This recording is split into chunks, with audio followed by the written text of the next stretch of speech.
So we're in upstate New York doing some mushroom hunting right now. We're looking for Reishi and Chaga and various different mushrooms that are medicinal.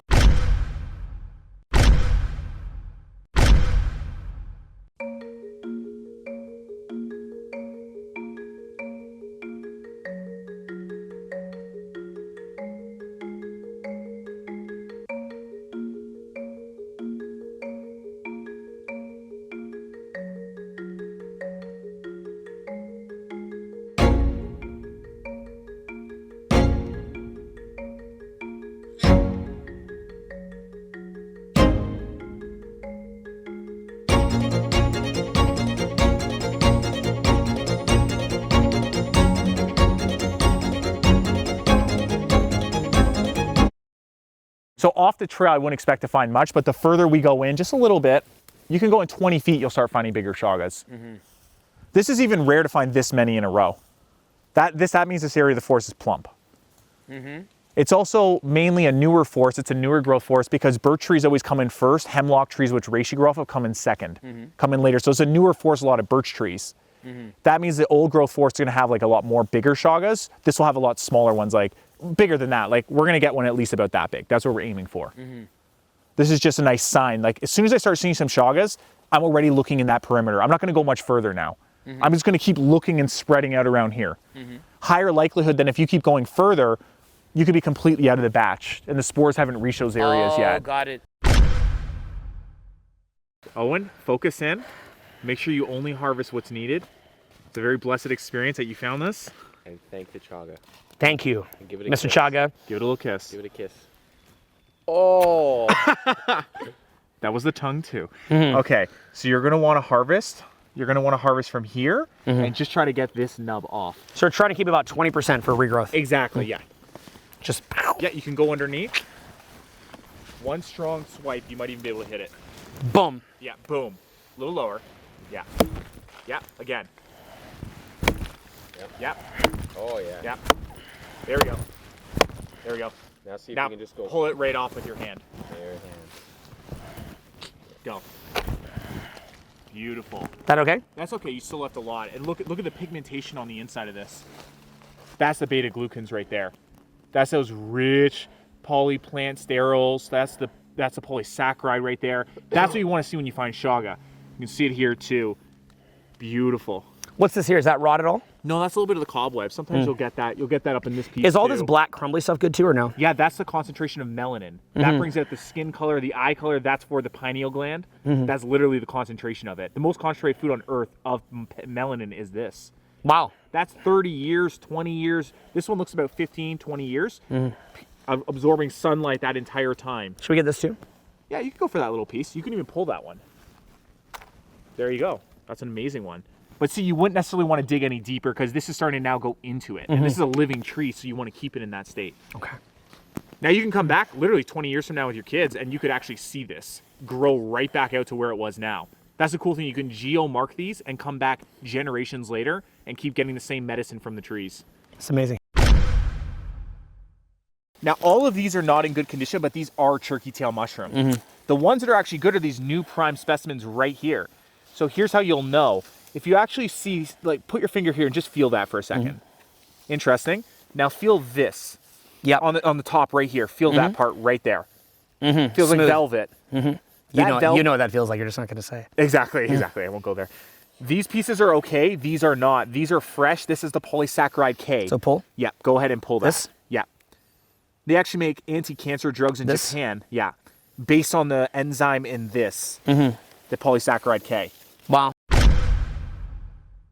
Tree-grown mushroom. This is in the polypore family. So Fomitopsis pinicola. So you can remember it sounds like cola. It's like a soda. This mushroom has the anti-mutagenic properties and the anti-parasitical functions in it. And this is actually used by our Native Americans to use as a seal for a gauze if you got wounded. So if you were to actually get cut in the woods while hunting or hiking, they would actually soak this, then use a wrap of material and wrap that around your wound point so it would actually heal you. Now on living trees, this will actually come and seal up wound points. So that again hits that doctrine of signatures. Is that why it's hitting here? Yeah, well, this tree's long decomposed, so it's doing its second cycle, which is basically mushrooms are the decomposers or recyclers of nature. This is going to break this down and create new soil for new growth. The whole thing will get broken down from this. Not just from this, but other mushrooms you can already see the mycelium starting around this side right here. It's already coming through. It will completely recycle this in a matter of 20, 30 years, all the different mushrooms coming through. So it'll play 3 parts. First, a medicinal mushroom that can actually be used for health. Second, it's going to come and seal the wound points on trees, so it allows the tree to live longer, and it actually trades and it exchanges nutrients with the tree to survive in a symbiotic fashion. And the last thing it'll do is recycle the tree after it's decomposed. So it carries many different myriads of abilities. But ultimately, you could brew this in a tea. It's very delicious. If water were to hit it or rain, it'll actually be bright red on the edge, which is why they call it red-belted polypore. It'll have like orange or a red tip right here. So people think it's reishi in the same family. Should I take it off? Yeah, go ahead. Push? Same thing, yeah. But these you can push. It looks awesome to hit it with the axe, but you could just push. Yeah. Yeah, it's like highly inconvenient to do with the axe, but do it. Yeah, push. Pull? Yeah, you can start to pull, loosen it up. Oh, yeah. There you go. Should I take that wood off or no? No, that's okay. That's okay. You get it As later? much as you can. Yeah, we can do that later. Okay. Yeah. This here? Yeah, get that too. Beautiful. And we can brew that in right with the chaga, right there with the reishi. Amazing. Yeah.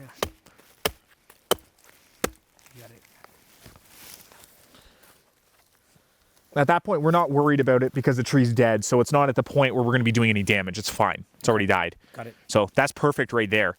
And actually, speaking of the mycelium, you're starting to see some of that mycelium, some of those white little spots. That's like the spores, and the mycelium starts to come out here. So you actually are naturally getting mycelium. It's even right here. You could see it.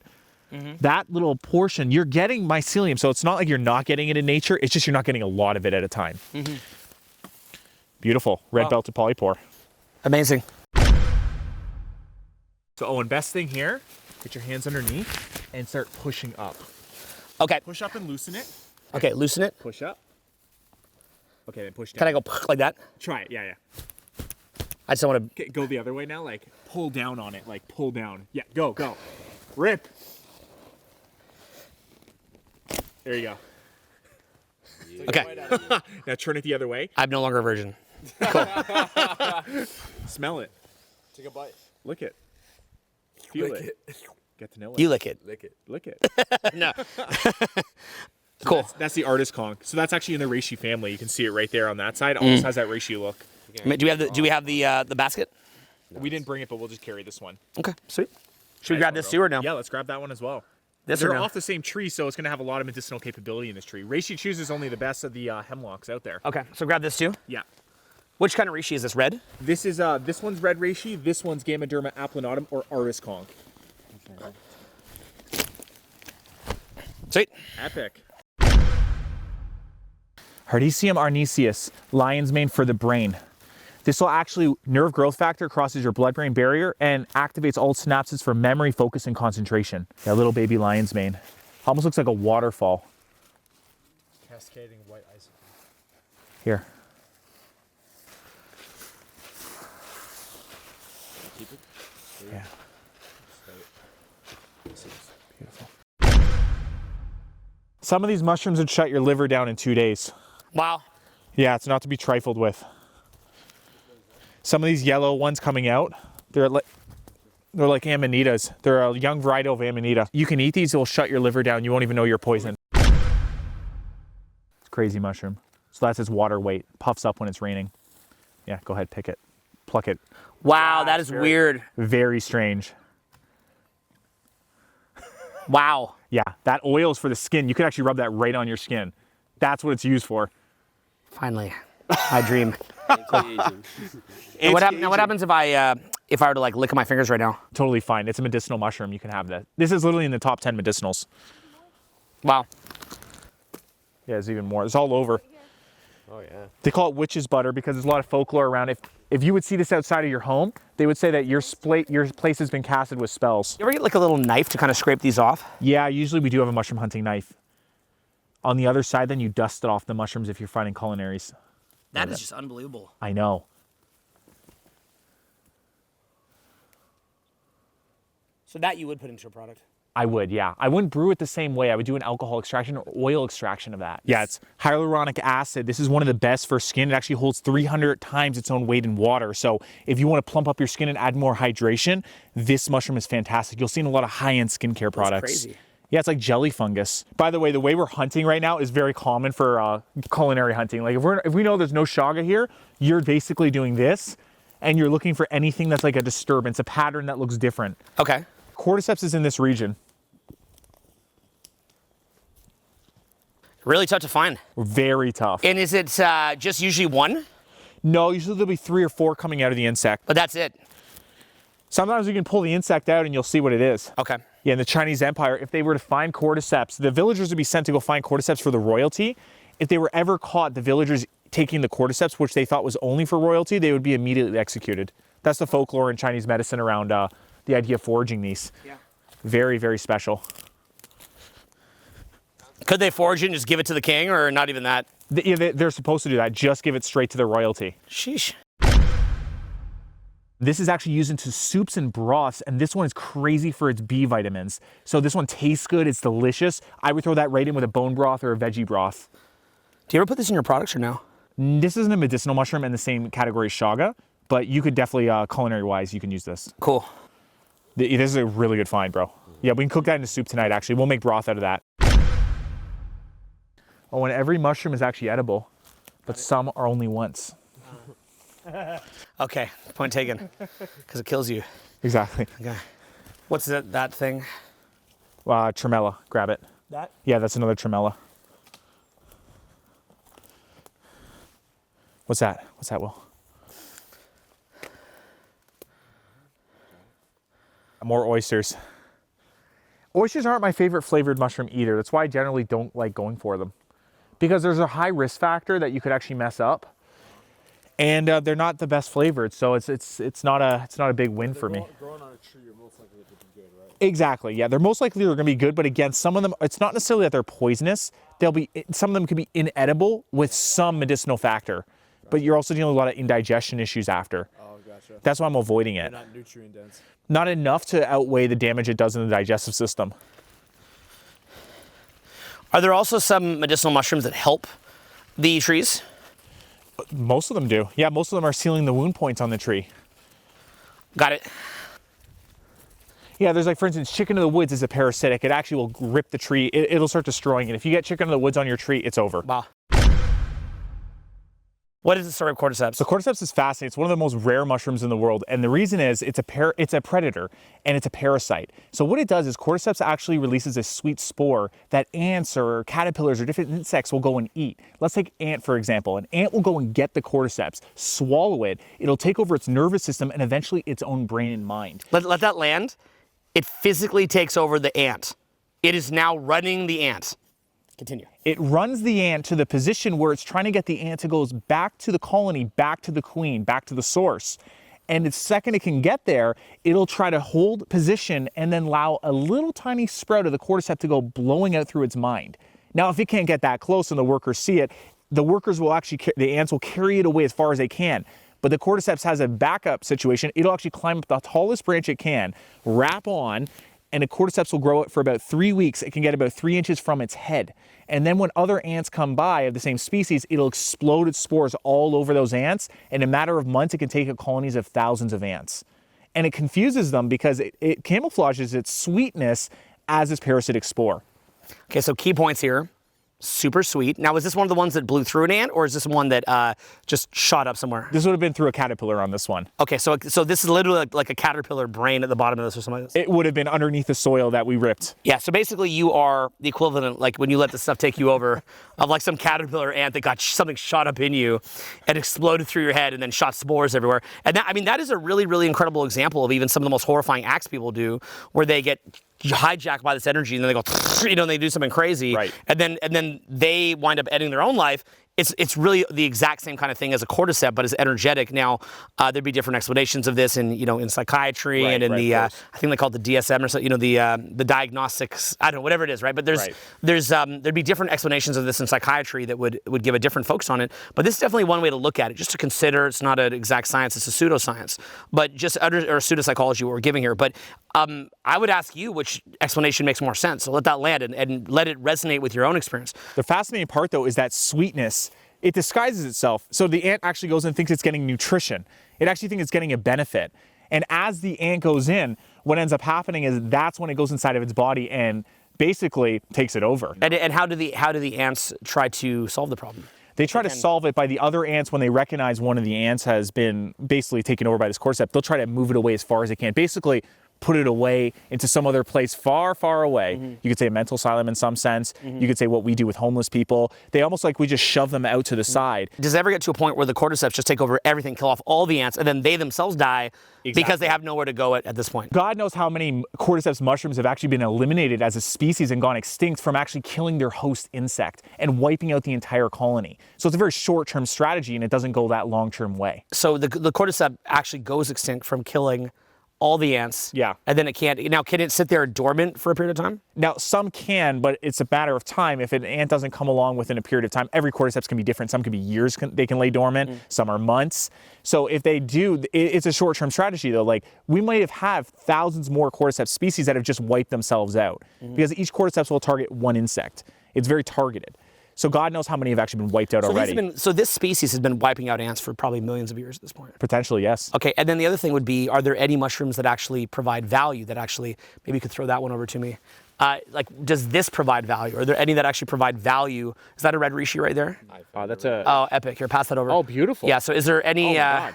That's a perfect one. would that be an example? Does this actually help the tree? Well, no, reishi, for instance, reishi doesn't, but reishi doesn't harm the tree. It's a neutral. So reishi will come and digest the tree on its end. But some mushrooms will actually go into the wound points of trees, lightning strike an animal like a moose or a bear, anything rubs up against it, machinery in the woods.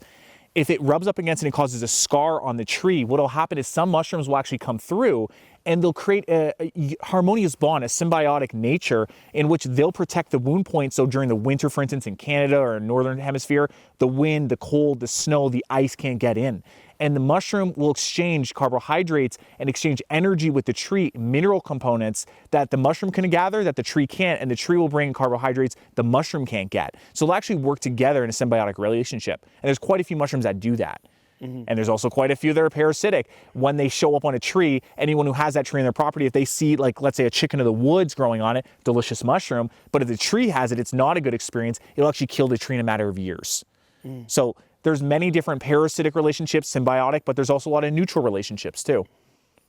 Wow. Okay. So neutral, parasitic, helping. Exactly. Okay, got it. Symbiotic. And then, in many ways, when you do, and this is true of trauma healing, when you do trauma healing, you actually move energy. You release trauma, but you're also looking to heal some of those wounds through moving what you'd call high vibration energy through that, and it actually heals it. So the mushroom is actually a very powerful analogy for this, right? You have trauma, you have neutral, you have benefit, you have the ones that heal. So it's sort of just a quick cut in here, a quick little interjection to make the point here, and then we're going to keep going.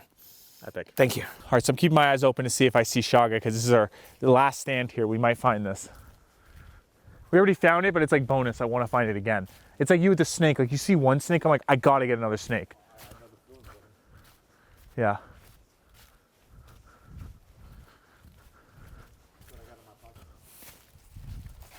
Attaboy. You could eat it raw. Yeah, that's one of the few mushrooms, like tremella is one of the few, because it doesn't have the same cell wall. So just eat it. You can eat it whole. Is that the best way to consume it, or still with the water? It's still better to use it in an oil on your face. Like, you can like mush it and then put it on your face. It's almost like sea buckthorn, bro. Yeah, but what I mean, no, that's amazing. But what I mean is, like, consuming wise. Can you just, is eating it as good as boiling and eating it? No, it's better to boil it, extract it further.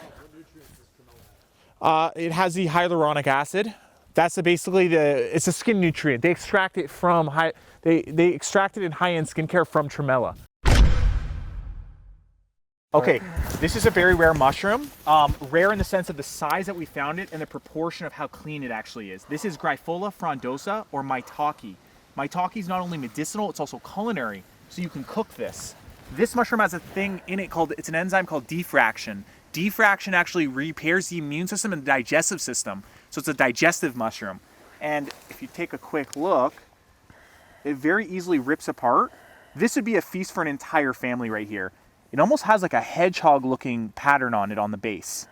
But this is in prime condition, a very large specimen. And this is something you would cook. You could do it with coconut oil, with grass-fed butter, and you could cook this into sautés. You can do curries with it, pastas. But maitake, very special. What's the washing process like on something like this? You chop it.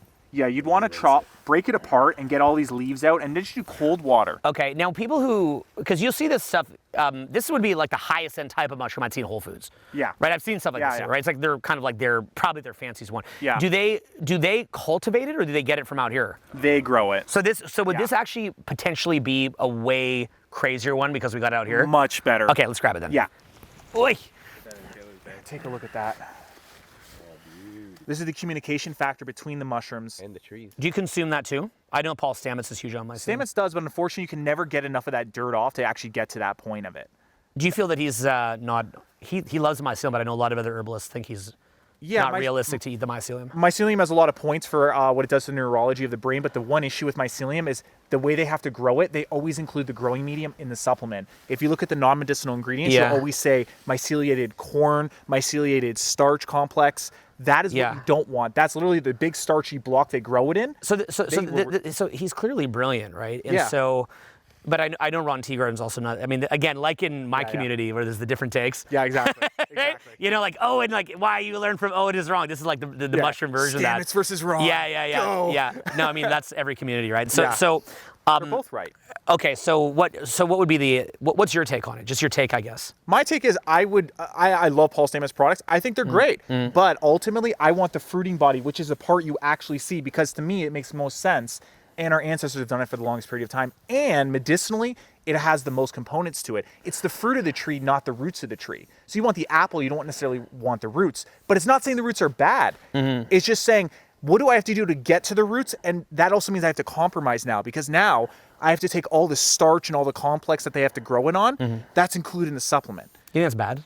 I don't think it's great. Got it. Would you want like starches and corns and different things? I probably eat dumber things than that on a regular basis. So I'm not super worried about it. Yeah. I wish. I've been good lately. I actually wish that I was captivated by it now because it would save me money.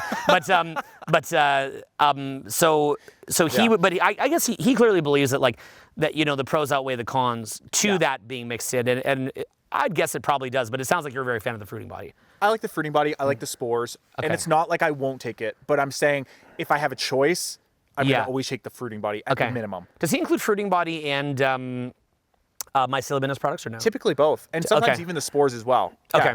And by the way, the fruiting body is the part you see of the mushroom. It's what you assume the mushroom looks like. The spores are what usually are on top or on the gills or on the pores. That's how it actually releases it, and it blows in the wind and falls in different places and then grows that from there. That's how it spreads itself. Or then you have the mycelium, which is actually the root structure of it. This is what communicates under the substrate of the soil. This is what trees actually use to communicate. It's like the first internet in a way, if you look at it that way. Now, again, he's not wrong, but again, in nature, how would you get to that? How much dirt do you have to consume? Maybe some process, but I know your point. Yeah, you have vitamin B3 and other vitamins, but again, I would always. This is the most studied component throughout history. Chinese medicine. I think he probably intuitively feels a sense that because the mycelium communicates with each other, that perhaps that could provide some almost an intangible benefit that he just intuitively feels or something. Well, that's the neural pathway. It rebuilds the neural pathway structure of the brain. So like lion's mane, for instance, has different fractals that actually cross the blood-brain barrier and repair the brain. The mycelium has a lot of factors that can do that the same way. There's an idea in nature, the doctrine of signatures, where foods in nature actually respond the same way in the body. So for instance, if you take celery and you look at it, it almost looks like a bone. Well, celery has a lot of the magnesium and calcium for the bones. Yeah, or my favorite's maca. Looks like a big nut. Exactly. And it helps you to shoot it out. Yeah.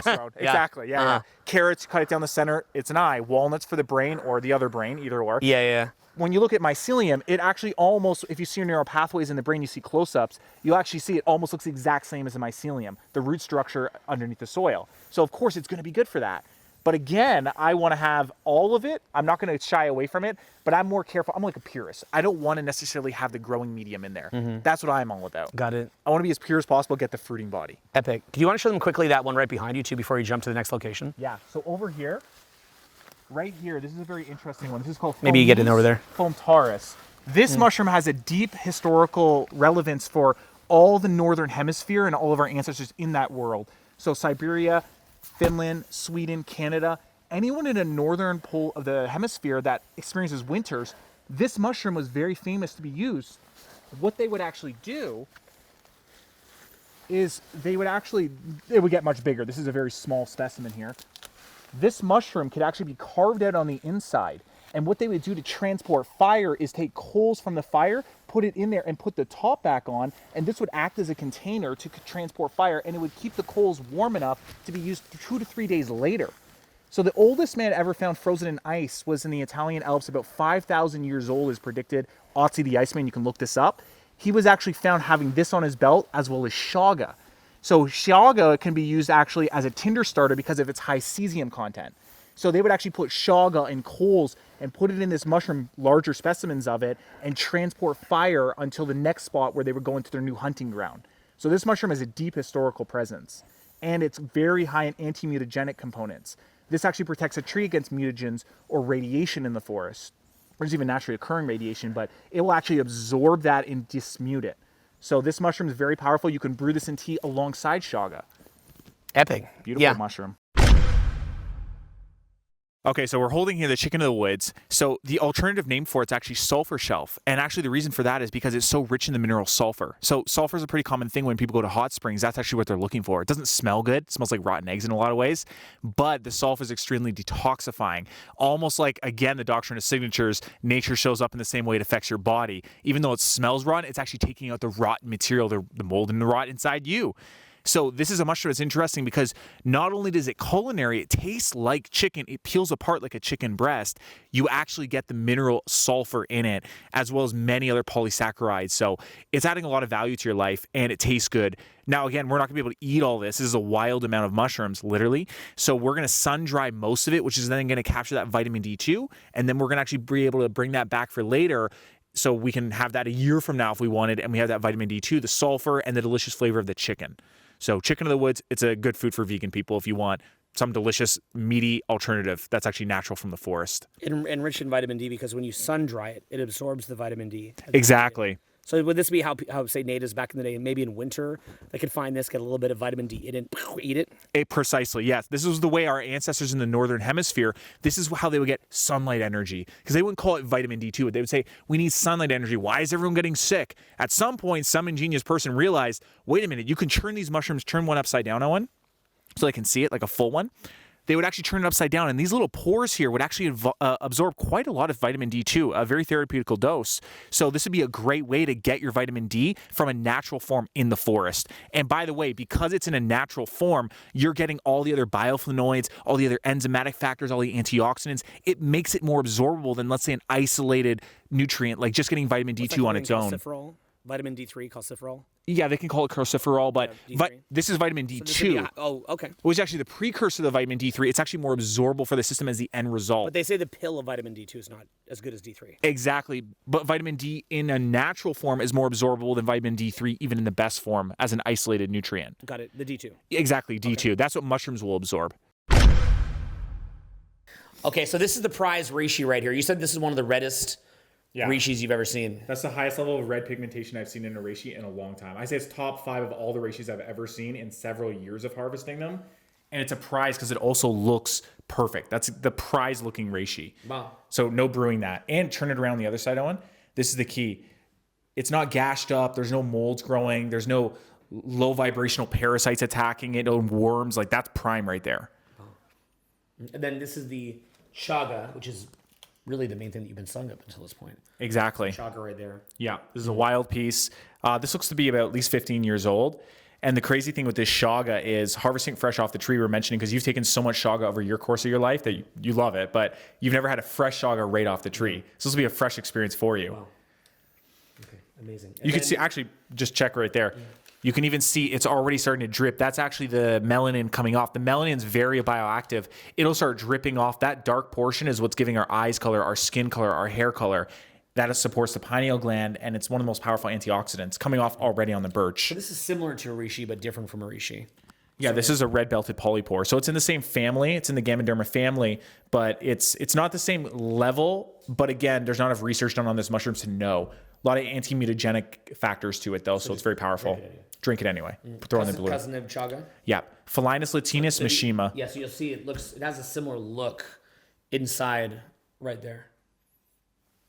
Very similar. But you could also see the differences too, the way it even grows. Like Chaga can grow in all different patterns, but you're getting a lot more of those yellow pigments fresh off the tree. Do you think this is healthier or less healthy than Chaga? Less healthier. I think Chaga is the king. You're not going to beat it, but this is great. This is a lymphatic mushroom. Okay. And then here we have the Tremella. tremella, and I might even put some. I have like a slight windburn here, so we might even put this on my skin tonight. Like, would we just squish that up? Because I do this with sea buckthorn. Yeah. But this is a hyper version of sea buckthorn. Exactly. Yeah. Okay.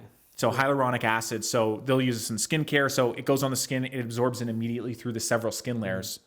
Yeah, tremella is one of those ones where they market it as a beauty product. So this here is a mini lion's mane. mini lion's mane. Yeah. Chicken of the woods. Yeah, the chicken in the woods. So we'd actually just eat that straight. Yeah. Cook it. It becomes a savory dish. Yeah. Coconut oil, grass-fed butter. Yeah. And then you've got this monster maitake right here. Yeah. Medicinal mushroom. Yeah. So this right here is something that you would actually eat. You don't boil. Yeah, This? we actually have been boiling it in our brew. You can, but again, its primary function is if it tastes as good as it does, like chicken of the woods, for instance, it's like shiitake. Shiitake tastes awesome, so why not just cook it in a normal fashion? I'm pretty full from dinner, so maybe we could boil this tonight, but yeah. Yeah. So you could boil it, but again, this is more of it's a prized medicinal mushroom. Like you go to Whole Foods, this is their all-star mushroom they have at the front of the line. So like, why not actually cook that versus brewing it? We have the wild version, so far superior. All right, well, then let's eat some of that and this if we could like maybe spice it up or something. What's this? Yeah. One here? So that's a lobster mushroom. So that's a culinary mushroom. It doesn't have a lot of medicinal value, but it tastes just like seafood. So you'll eat this, you'll confuse it and think it's actually seafood. So you can do lobster bisque with this mushroom. This one's another one, birch polypore, grows on the same trees as Chaga. This one's actually very important for the tree. And actually this one cuts up and people actually do cook this one, even though it's a medicinal. This cuts up like pieces of steak almost.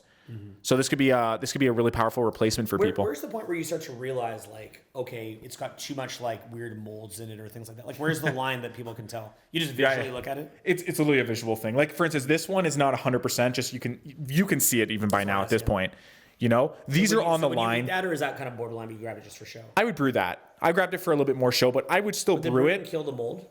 No, it's not mold hitting it. Like that right there is actually not really mold. It's just dirty. It's just dirty. It's not rocked. If I saw any mold, I would not consume that. Okay, now this one here. Yeah, this is pig's ear. So this mushroom is used for brews. So it's fantastic, very rich in B vitamins, for instance, proteins. Tastes good. So you can actually put that in bone broth, veggie soups, and it squishes up, but to the point where you can still eat it and enjoy it. And it looks like a pig's ear, hence why the name. Now this here, turkey tail. Turkey tail, another one of the famous medicinal mushrooms. So this is polysaccharide K. Also very high in polysaccharides. These are things that basically arm your immune system with fuel to fight off invaders.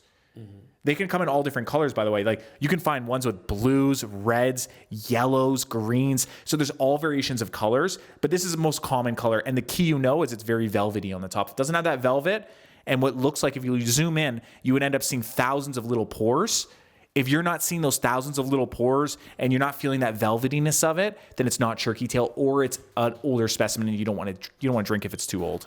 One of the last ones over here. This is Fomes foamtaris. This is the famous one throughout history. It's a bigger option. These get large, like as large as this mushroom, for instance. This is the one that they would carve out the inside and carry coal or fire and bring it for days to a new place for hunting. So this mushroom has a lot of folklore and history. Also helps. I didn't follow that. What is it? So what they'll do is imagine this mushroom got larger. It can get up to the size of these mushrooms. What they would actually do, you could actually do with this mushroom too, but that one holds it well.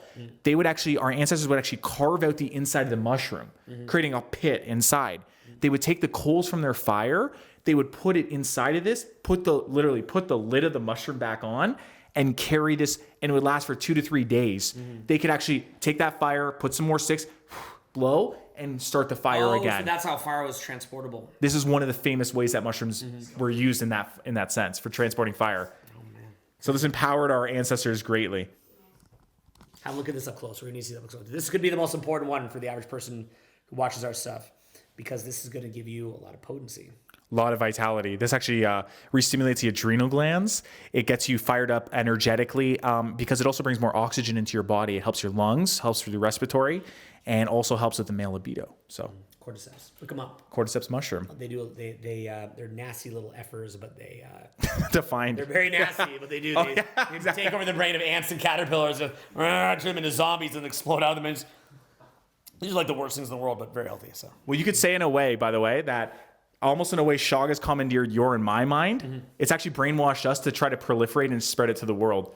you could say in a long tail way, Chaga's actually done the same thing Cordyceps did to the ant. It just doesn't pop through our head. Actually, I agree with that. I believe that people who do certain other things are a little more intense wind up like that because they can't stop talking about like, you need to try this. Exactly. You need to try that. Yeah. You know, I think that's a little more tame, but precisely. Yeah, but that does happen. I don't think that the Chaga is like technically fully doing that to us. Yeah. But I do believe it. We did fly across the country for it. Yeah, there you go. Right. But you know, it's like I think that there are certain things that I've had that thought. Yeah, for sure. They can't stop talking about. You have to do it now. You got to. So the pine needles, what do those do? Yeah, so the pine needles actually release a lot of vitamin C, believe it or not. So throughout the winters, not only do you need vitamin D, you need vitamin C. So they not only release vitamin C, they have a lot of things like skimeric acid and a lot of other beneficial factors. So when you're making brews and you're brewing like Chaga tea, adding pine to it, adding birch bark, you add synergistic elements, juniper berries if they're growing nearby. You want to actually add in a few different things. It can actually, the vitamin C makes this more bioavailable. Do you think that our ancestors were having the knowledge to boil this stuff and that they were just all doing this and they're probably like on a different level because of this? I would say so. Yeah, I would say that gives them a lot of the visionary components they had. Like a lot of the shamans in the tribe, they would actually dole out what mushrooms people need as their medicinal value.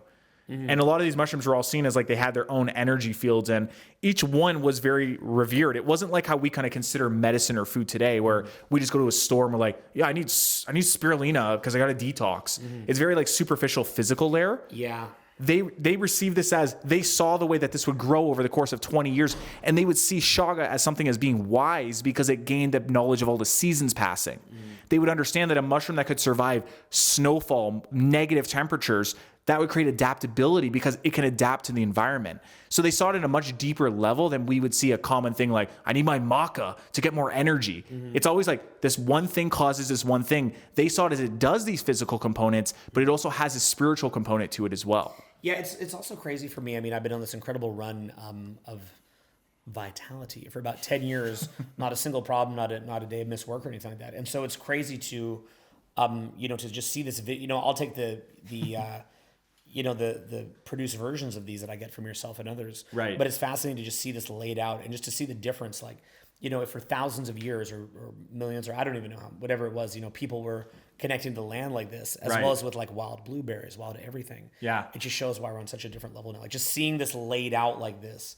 And I mean, this is like a day of us just messing around. Literally. Right? So it's like filming half the time anyways. I mean, that's the thing, right? So it's like, imagine just the different level that people would have been on back then. But the cool thing is that's what we're trying to show you now. So we hope that you enjoy this, and I'll cook this up and get a couple more shots, and hope that you're enjoying the process. Make sure that you contact this man and you grab some of the stuff too. So let's keep going.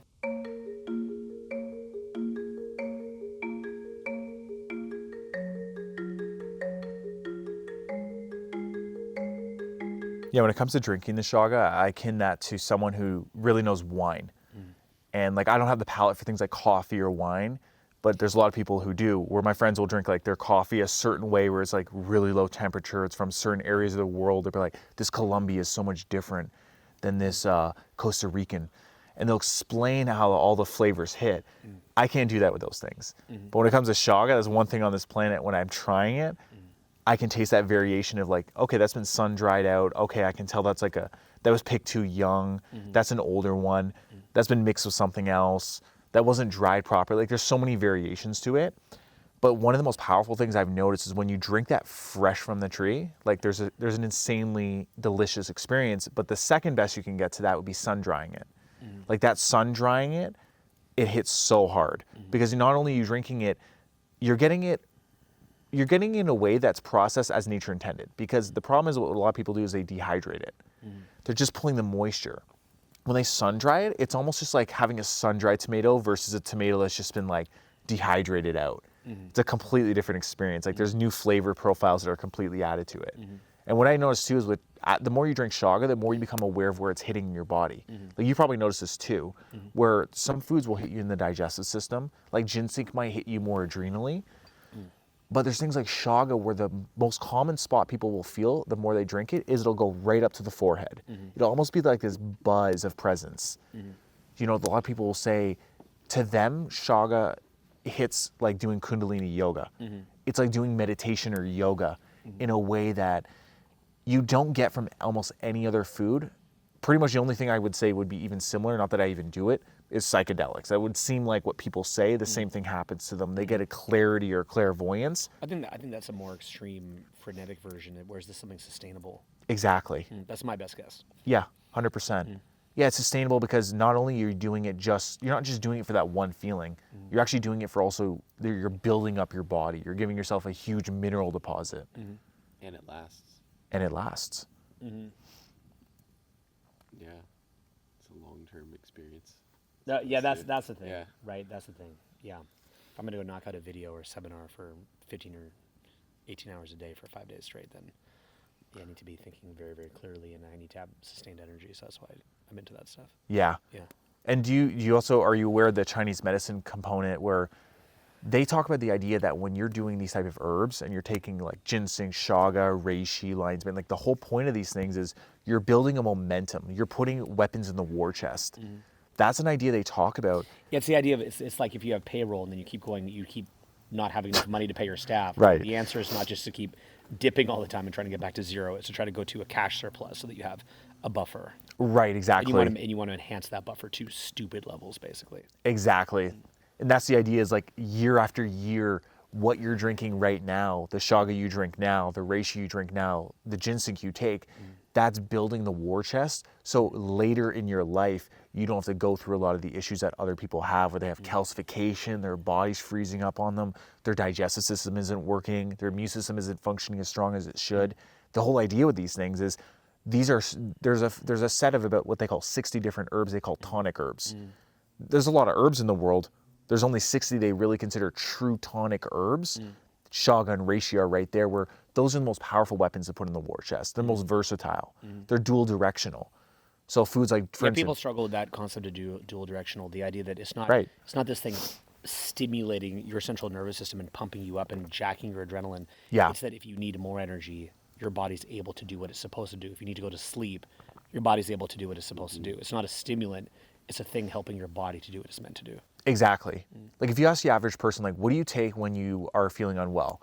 Oh, I take garlic, or I take, ginger tea. And that's true. That's great. It's amazing. It's an immune stimulator. But the thing is, that's not the war chest. That's not building up the dual directional aspect of it. That's where you need something super hyper intelligent like chaga. And that's where the idea of like aged ginseng comes in. The whole concept around aged chaga is you're having something that it's had many seasons to actually gain its potency or its tincture. And that time, that wisdom it's gaining, you're picking up not only that energetically, but you're also then picking up the minerals it's absorbing over all those years. It's not just absorbing from the tree, it's absorbing from the soil and the atmosphere. That's the unique thing about chaga. Like ginseng and different things grow underground, and there's definitely something to be said for that.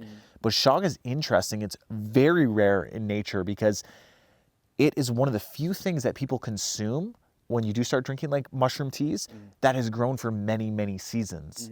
And in like a Native American culture, Siberian How old is the chaga that we just drank, do you think?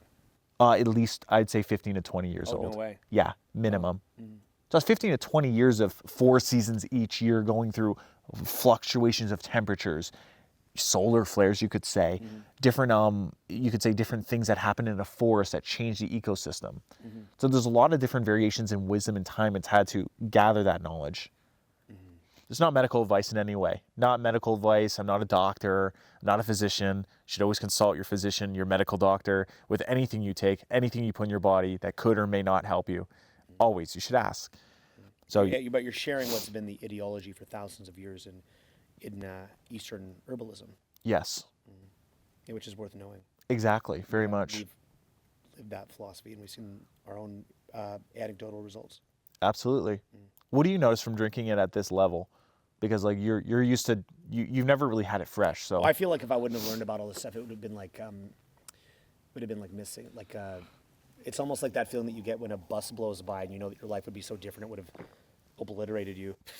right. There's no way I could have done all this stuff without that. But that's the point, is that when you want to do more with your life, you start looking for solutions to do more. So it's natural that you'll resonate with that. That's why this video will connect with somebody who's at that point. For somebody who's not at that point, they're like, why are you showing me this? For somebody who's at that point, it's going to be the most important video they watch this year. Right. I think it's really unique having you say that, because you're one of the, if not the top performing public speakers in the world for what you can do, speaking 14 hours at a time, completely on the fly for a crowd and fully engaging them.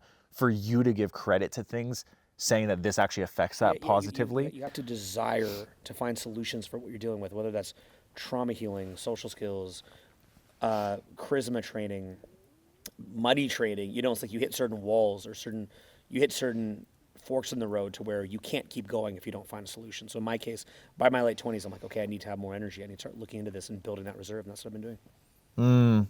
I feel bad for people who don't do it. It blows my mind. People hear that I do this, they see what I'm doing, and they intellectualize it, but they don't go execute on it. It drives me crazy.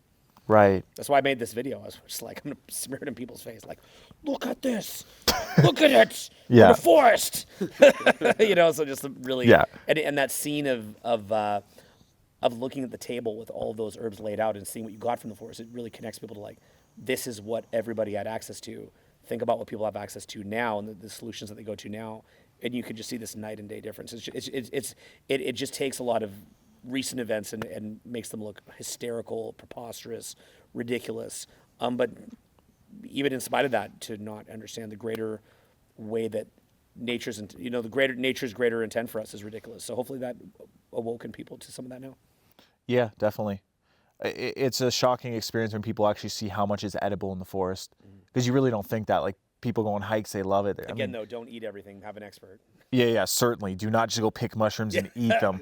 Yeah, not the takeaway from that point. Sadly, there's like we could just say this so many times. Just someone. One person. Yeah. You know, but yeah. Yeah.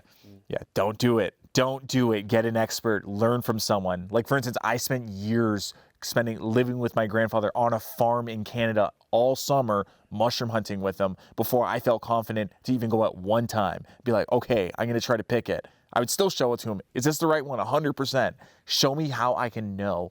That's researching, reading every mycology book, reading every mushroom hunting book, and still not knowing. Like, there's how many mushrooms I came across today?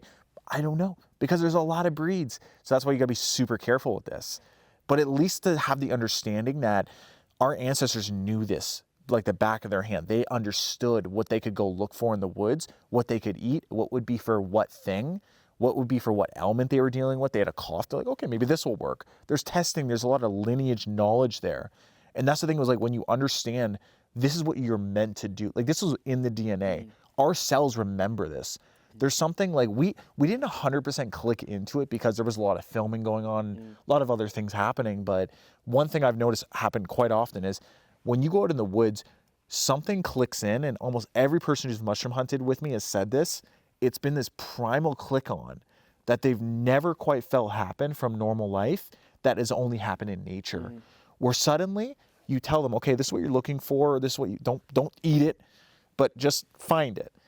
They suddenly click into the zone where something in them takes over. It's like they know how to walk around things. Like, at first you're stumbling, you're looking down, you're trying to figure out what not to step on, you're like stumbling, you don't know what you're doing, you're trying to look up, wait, do I look down?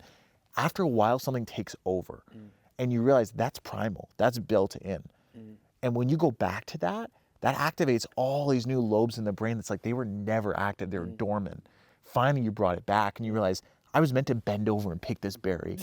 I was meant to go hit this thing with a rock and try to pull it off a tree. You're like, I was meant to listen, like, where's the animals in the forest? You become instinctual and intuitive. That's a really powerful thing for people to have, because after mushroom hunts, Owen, something that's always happened with people, I've led hundreds of them at this point. You know, usually 10 people at a time will come out, kind of like small groups like this. And Will, you've been there a lot for them.